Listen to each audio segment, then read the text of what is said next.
파이스톰입니다. 어제 K-팝 데몬헌터스의 그래미상 수상에 이어 오늘은 그보다 더 엄청난 소식이 터졌습니다.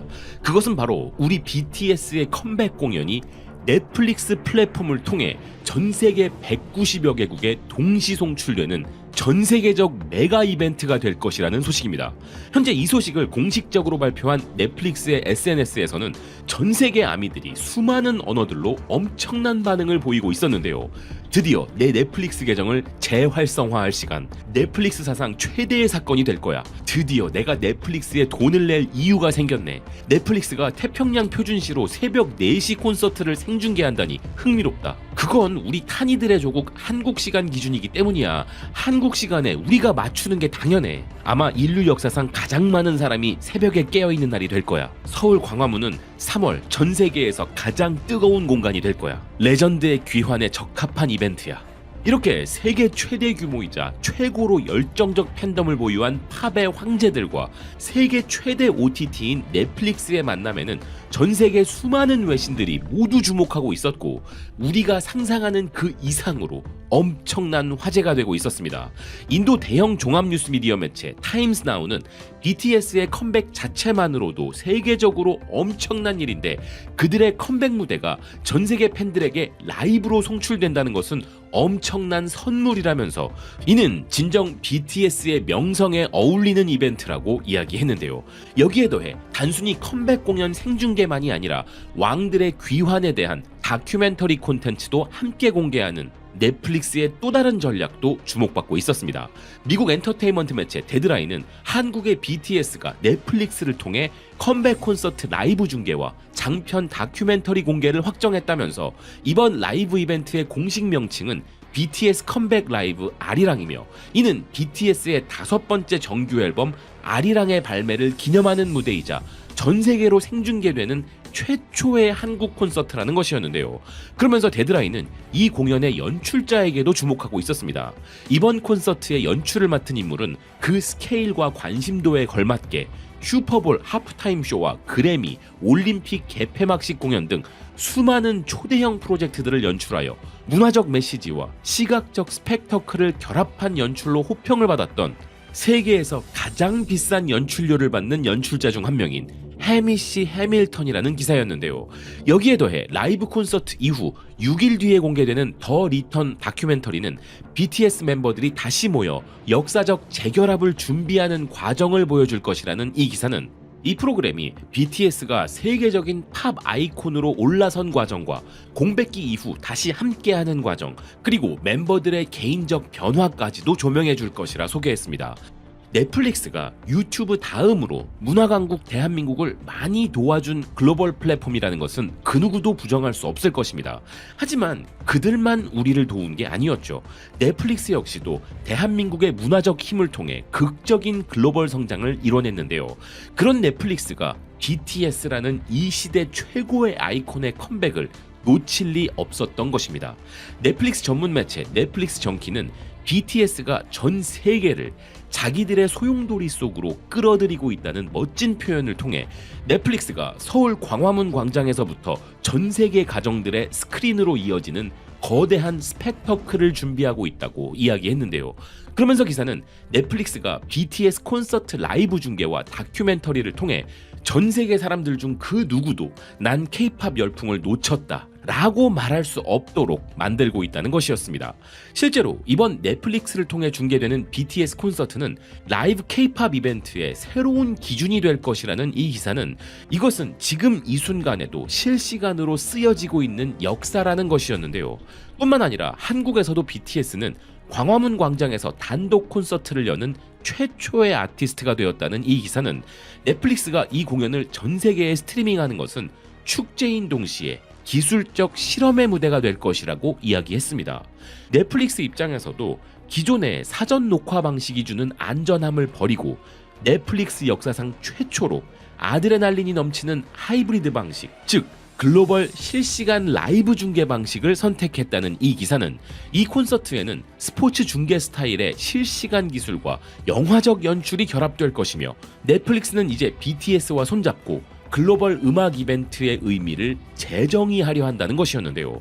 여기에 더해 넷플릭스는 스포티파이와의 파트너십을 통해 실시간 전략을 더욱 확장시킬 것으로서 BTS의 컴백은 넷플릭스의 새로운 이정표이자 넷플릭스가 대규모 라이브 스토리텔링을 실제로 구현할 수 있는지에 대한 시험 무대가 될 것이라며 기사는 큰 기대감을 내비치고 있었습니다. 실제로 넷플릭스의 공식 웹사이트에서는 이런 새롭고 엄청난 도약을 준비하는 넷플릭스의 비장함이 느껴지고 있었는데요. 한편 할리우드 리포터는 이번 공연의 무대에 주목하고 있었습니다. 기사는 이번 글로벌 라이브 공연은 서울의 유명 랜드마크이자 경복궁이 보이는 광화문에서 생중계된다면서 이 공연은 월드 투어를 시작하기 전 최고의 행사가 될 것이라 주목했는데요. BTS가 이번 공연을 광화문에서 추진하는 것은 정말 BTS다운 발상이었습니다.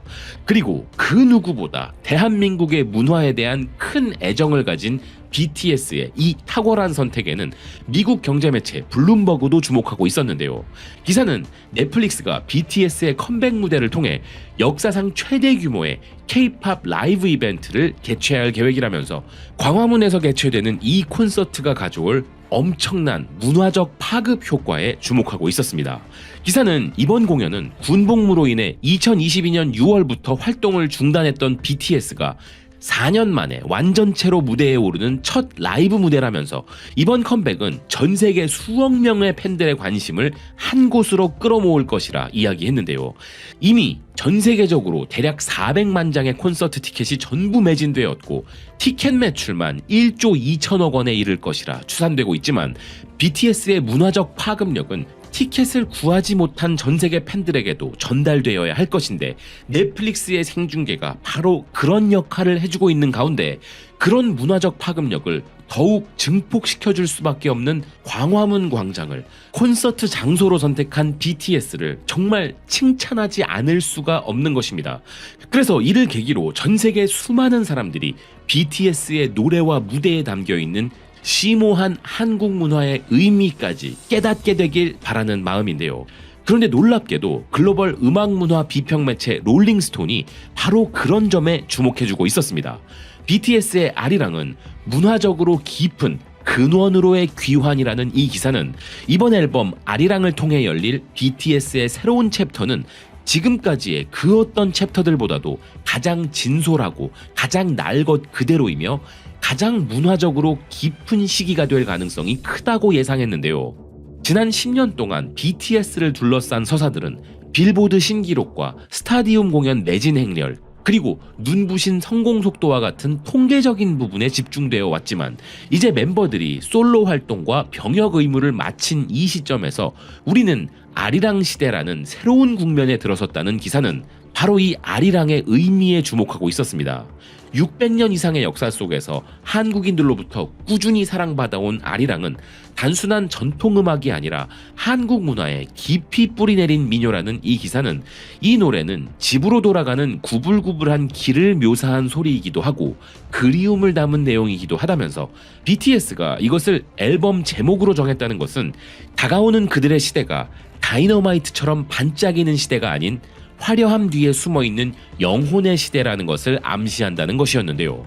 그러면서 기사는 BTS 멤버들의 솔로 활동들에 대해서도 서구 밴드 멤버들에게는 일종의 탈출 전략인 솔로 활동이 BTS에게는 재정비의 시간으로 작용했다면서 농사를 지을 때 땅이 회복하려면 한동안 땅을 비워둬야 하는 것처럼 BTS는 그런 쉼의 과정을 거쳐 더 강해져서 돌아왔다는 것이었습니다.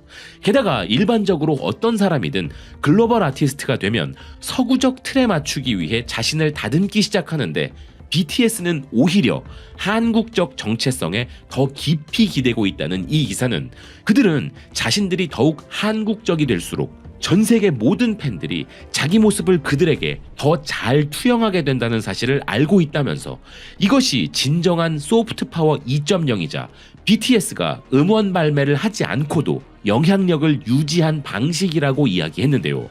그래서 BTS는 무대 위에서 단순히 음악이 아니라 경험 그 자체를 선사하며 그들은 5만 명이 넘게 모인 스타디움을 공감대로 연결해버린다는 이 기사는 BTS가 가진 한국성이 모든 사람들을 연결하는 다리라는 것이었습니다. 가장 개인적인 것이 가장 창의적이다. 이것은 봉준호 감독이 수상소감에서 인용한 마틴 스콜세지의 명언이라는 이 기사는 이 문장이 바로 BTS가 새롭게 열어갈 아리랑 시대의 심장박동이며 수년간 K-팝의 얼굴로서 국가적 부담을 짊어졌던 BTS는 이제 더 이상 그 누구에게도 자신들을 증명할 필요가 없는 단계에 도달했다고 극찬했습니다. 그러면서 이 기사는 BTS의 이번 컴백이 아이돌에서 아이콘으로의 전환이라고 이야기했는데요. 뿌리로 돌아간다는 것은 과거로 돌아간다는 것이 아니라 높이 올라가도 길을 잃지 않기 위해 자신을 단단히 고정하는 것이라는 이 기사는 AI가 생성한 것 같은 화려한 산업 속에서 진짜가 되겠다는 그들의 선택은 지금 그들이 할 수 있는 가장 멋진 행동이라고 논평했습니다. 그러면서 전반적으로 이 모든 것은 한국 문화유산의 거대한 승리이며 아리랑을 통해 BTS는 전통이 곧 구식이라는 인식을 깨고 세계 최대 그룹이면서도 가장 한국적일 수 있다는 새로운 기준을 세울 것이라고 이야기했는데요.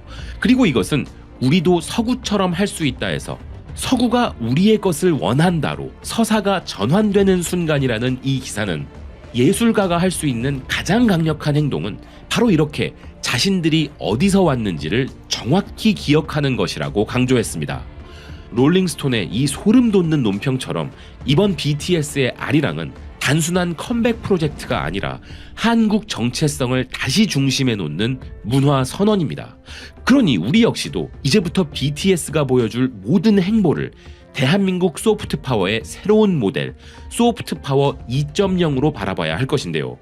BTS가 이렇게 앞서 나가며 보여주고 있는 것처럼 이제 우리 모두 가장 대한민국스러운 것이 세계적으로 가장 우수한 것으로 여겨지는 시대가 된 것에 대해 큰 자부심을 가졌으면 한다는 생각입니다. 시청해주셔서 고맙습니다. 또 뵙겠습니다.